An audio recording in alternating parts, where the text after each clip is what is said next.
If you are having hard time to let somebody go, या आप सोच रहे हैं कि if you should let this person go और not, so this one is for you. सबसे पहले तो आपने इस चीज़ को अंडरस्टैंड करना है कि what is something is that you are missing. आप उस पर्सन को मिस कर रहे हैं, या you are missing the feelings what they made you feel. होता ये है, it's related to your childhood. होता ये है कि इन योर चाइल्डहुड कुछ ऐसे सर्टेन इमोशंस होते हैं जो कि आपने फील नहीं किए होते। It could be the sense of security, peace, happiness. और आप एक ऐसे बंदे से मिलते हो जो आपको वो सारी फीलिंग्स जो है वो दे मेक यू फील दोस। तो फिर आपको लगता है कि यही इंसान है, इसके साथ मैंने अपनी सारी ज़िंदगी जो है वो गुजारनी है। बट इफ़ वो वर्कआउट नहीं करता ड्यू टू एनी रीज़न, तो आपको बड़ी मुश्किल होती है to let go. It's basically आप उन इमोशंस को लेट गो नहीं कर पा रहे होते what they made you feel.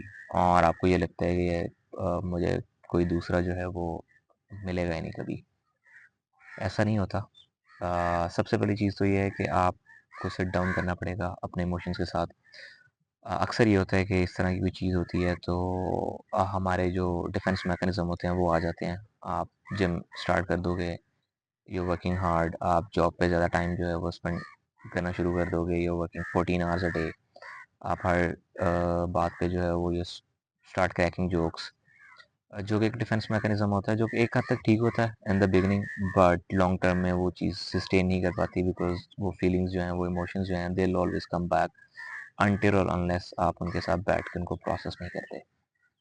बहुत मुश्किल होगी, आसान बिल्कुल नहीं है। ऐसा बिल्कुल नहीं है कि आप बैठोगे आज और कल को वो चीज़ ख़त्म हो जाएगी। इट्स लाइक जिस तरह आपका बाजू टूटता है, या यू कोई भी यू ब्रेक अ बोन और anything like that, there is a process of recovery for that. ऐसा नहीं है कि आज टूटा तो कल ठीक हो जाएगा। The same as with with this thing as well. Just because वो एक चीज़ जो है वो टेंजिबल नहीं है डज नॉट मीन कि वो हार्ड नहीं है, इट इज़ हार्ड। तो you need to sit down, understand your emotions. आप वनरेबल हो गए, it's gonna be very hard for first couple of days or weeks, or can even take months. हम ना मसला ये करते हैं कि if somebody dies, we let that people go through with that emotions. हम कहते हैं कि आप अपना टाइम लें, प्रोसेस करें इन चीज़ों को। But this thing is also hard, लेकिन हम इस पे जो है खुद को टाइम ही नहीं देते। हम कहते हैं आज ब्रेकअप हुआ है, कल ही मैंने मूव ऑन करना है, या आज मेरा डिवोर्स हुआ है, within a week I will be okay. So you need to sit down, be modest with your emotions, और अंडरस्टैंड करें। और फैंटेसीज मना रहे हैं मोस्ट ऑफ द टाइम। होता ये है कि द रीज़न लोग लेट गो नहीं कर पा रहे होते, they are living in fantasies.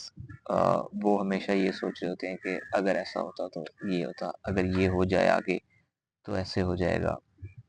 uh, आपको अंडरस्टैंड करना पड़ेगा कि ये नहीं होने वाला।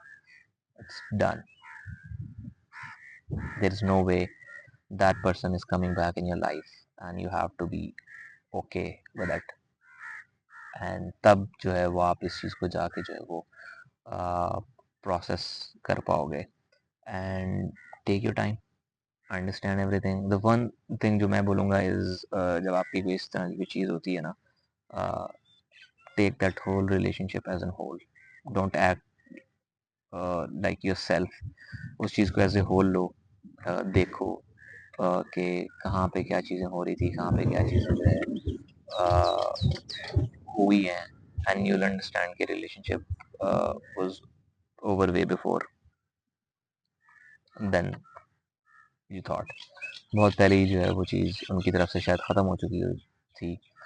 इट वाज यू जो कि, होता ये है कि हम ना एक्सक्यूजेस देना शुरू हो जाते हैं लोगों के लिए, कि अगर उसने ऐसा किया तो उसकी ये वजह होगी, उसने ये किया तो उसकी ये वजह होगी, और वो करते करते वो चीज़ बहुत लंबी हो जाती है, विच इज़ नॉट हेल्दी।